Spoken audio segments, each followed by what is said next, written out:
اورنگزیب عالمگیر کے دربار میں ایک بہروپی آیا۔ اس نے کہا، باوجود اس کے کہ آپ رنگ و رامش گانے بجانے کو برا سمجھتے ہیں شہنشاہ معظم، لیکن میں فنکار ہوں اور ایک فنکار کی حیثیت سے آپ کی خدمت میں حاضر ہوا ہوں، اور میں ایک بہروپیہ ہوں۔ میرا نام کندن بہروپیہ ہے۔ میں ایسا بہروپ بدل سکتا ہوں کہ شہنشاہ معظم جن کو اپنے علم پر بڑا ناز ہے ان کو دھوکہ دے سکتا ہوں، اور بڑی کامیابی کے ساتھ میں ان کو اونچا دے کر نکل سکتا ہوں۔ اورنگزیب عالمگیر نے کہا، میں تو شکار کو بھی بیکار سمجھتا ہوں، یہ تم جو چیز میرے پاس لائے ہو اس کو میں اہمیت نہیں دیتا۔ اس نے کہا، نہیں صاحب، ہاتھ کنگن کو عرصی کیا، آپ اتنے بڑے شہنشاہ ہیں اور دانش میں اپنا جواب نہیں رکھتے۔ میں بھیس بدلوں گا، آپ مجھے پہچان کر دکھائیے گا۔ تو انہوں نے کہا، منظور ہے۔ اس نے کہا، حضور آپ وقت کے شہنشاہ ہیں، اگر تو آپ نے مجھے پہچان لیا تو میں آپ کا دینے دار ہوں، لیکن اگر آپ مجھے پہچان نہ سکے اور میں نے ایسا بھیس بدلا تو آپ سے 500 روپے لوں گا۔ ظاہر ہے اس وقت 500 بہت ہوگا۔ شہنشاہ نے کہا، ٹھیک ہے، 500 میرے لیے کچھ نہیں، منظور ہے، جاؤ۔ تو وہ شرط طے کر کے چلا گیا۔ پھر سوچنے لگا، گھر جا کر بھی پریشان ہوا کہ میں شیخی میں ایسی شرط رکھ کر آ گیا ہوں، میں کون سا ایسا روپ بدلوں کہ بادشاہ کو پتہ نہ چلے۔ پھرتا پھراتا تحقیق و تفتیش کرتا رہا۔ لوگوں سے پتہ چلا اورنگزیب عالمگیر ساؤتھ انڈیا میں مرہٹوں پر اور بہمنی سلطنتوں پر اکثر حملے کیا کرتا ہے۔ انہوں نے کہا، یہ سال چھوڑ کر اگلے سال پھر ان پر حملہ کرے گا۔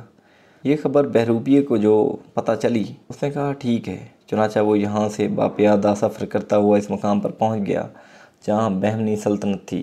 وہاں جا کر اس نے ایک بزرگ کا روپ دھارا، داڑھی بڑھا لی، سبز کپڑے پہن لیے، بڑے بڑے من کے گلے میں ڈال لیے، اللہ کی یاد میں ایسا کھویا کہ بڑی دیر تک، بہت دور تک لوگوں کو اپنے سحر میں مطلع کرتا رہا۔ ارد گرد کے جو لوگ تھے وہ بابا پیر کی محبت میں گرفتار ہو گئے۔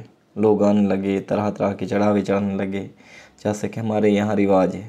دور دور تک اس کا نام آنے لگا، لیکن وہ بڑی استقامت کے ساتھ سال بھر اس ریاضت میں مصروف رہا جو بزرگ کیا کرتے ہیں۔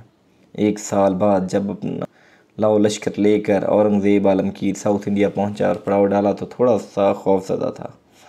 جب اس نے مرہٹا کے پیشوا پر حملہ کیا تو اتنی مضبوطی کے ساتھ قلعہ بند تھے کہ اس کی فوجیں توڑ نہ سکیں۔ پریشانی کا عالم ہو گیا، یقین ہو گیا شاید اس کو ناکام لوٹنا پڑے اور اس کی حکومت پر برا اثر پڑے گا۔ چنانچہ لوگوں نے کہا، یہاں ایک درویش ولی اللہ رہتے ہیں، درخت کے نیچے آپ ان کی خدمت میں حاضر ہوں اور ان سے جا کر بات کریں، دعا کروائیں اور پھر ٹوٹ پڑیں۔ شہنشاہ پریشان تھا، بیچارہ بھاگا بھاگا گیا، ان کے پاس سلام کیا اور کہا، حضور میں آپ کی خدمت میں ذرا۔ انہوں نے کہا، ہم فقیر آدمی ہیں، ہمیں ایسی چیزوں سے کیا لینا۔ شہنشاہ نے کہا، نہیں، عالم اسلام پر بڑا مشکل وقت ہے، آپ ہماری مدد کریں، میں کل اس قلعے پر حملہ کرنا چاہتا ہوں۔ تو فقیر نے فرمایا، نہیں، کل مت کرو، پرسوں کرو اور پرسوں بعد نماز ظہر کرو۔ اورنگزیب نے کہا، جی بہت اچھا جی۔ چنانچہ اس نے نماز ظہر پر جو حملہ کیا ایسے زور کا کیا اور جذبے سے کیا، پیچھے فقیر کی دعا تھی اور ایسی دعا کہ وہ قلعہ ٹوٹ گیا اور فتح ہو گئی۔ مفتوح جو تھے وہ پاؤں پڑ گئے۔ بادشاہ مرہٹوں کے پیشوا پر فتح مند کامران ہونے کے بعد سیدھا درویش کی خدمت میں حاضر ہوا۔ باوجود کہ وہ ٹوپیاں سی کر اور قرآن پاک لکھ کر گزارا کرتا تھا، لیکن سبز رنگ کا بڑا سا امامہ پہنتا تھا جو زمرد اور جواہر لگے ہوتے تھے۔ اس نے جا کر امامہ اتارا اور کھڑا ہو گیا، دست بستہ کہ حضور یہ سب کچھ آپ ہی کی بدولت ہوا ہے۔ اس نے کہا، نہیں، جو کچھ کیا ہے اللہ نے کیا ہے۔ انہوں نے کہا، آپ کی خدمت میں کچھ پیش کرنا چاہتا ہوں حضور۔ درویش نے کہا، نہیں، ہم فقیر لوگ ہیں۔ اس نے کہا، 2 پرگنے کی معافی، 2 بڑے قصبے، وہ ان کو دیتا ہوں، زمین اور آئندہ 7 پشتوں کے لیے ہر طرح کی معافی۔ اس نے کہا، بابا یہ ہمارے کسی کام کی نہیں ساری چیزیں، ہم تو فقیر لوگ ہیں، تیری بڑی مہربانی۔ اورنگزیب نے بڑا زور لگایا لیکن وہ نہیں مانا۔ بادشاہ مایوس ہو کر واپس لوٹ آیا۔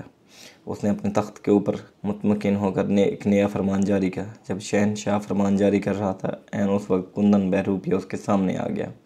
شہنشاہ نے کہا، حضور آپ یہاں کیوں تشریف لائے؟ آپ مجھے حکم دیتے میں آپ کی خدمت میں حاضر ہوتا۔ کندن نے کہا، نہیں شہنشاہ معظم، اب یہ ہمارا فرض تھا، ہم آپ کی خدمت میں حاضر ہوتے۔ تو جناب اعلیٰ، میں کندن بہروپیہ ہوں، مجھے 500 روپے عنایت فرمائیے۔ اس نے کہا، تم وہ ہو؟ اس نے کہا، ہاں میں وہی ہوں جو آج سے 1.5 برس پہلے آپ سے وعدہ کر کے گیا تھا۔ اورنگزیب نے کہا، مجھے 500 روپے دینے میں کوئی اعتراض نہیں، میں آپ سے یہ پوچھتا ہوں جب میں نے آپ کو 2 پرگنے اور 2 قصبے کی معافی دی، جب آپ کے نام اتنی زمین کر دی، جب میں نے آپ کے 7 پشتوں کو یہ رعایت دی کہ اس میری مملکت میں جہاں چاہیں جس طرح چاہیں رہیں، آپ نے اس وقت انکار کیوں کر دیا؟ یہ 500 روپیہ تو کچھ بھی نہیں۔ اس نے کہا حضور، بات یہ ہے جن کا روپ دھارا تھا ان کی عزت مقصود تھی، وہ سچے لوگ ہیں، ہم جھوٹے لوگ ہیں۔ یہ میں نہیں کر سکتا تھا کہ روپ سچوں کا دھاروں اور پھر بے ایمانی کروں۔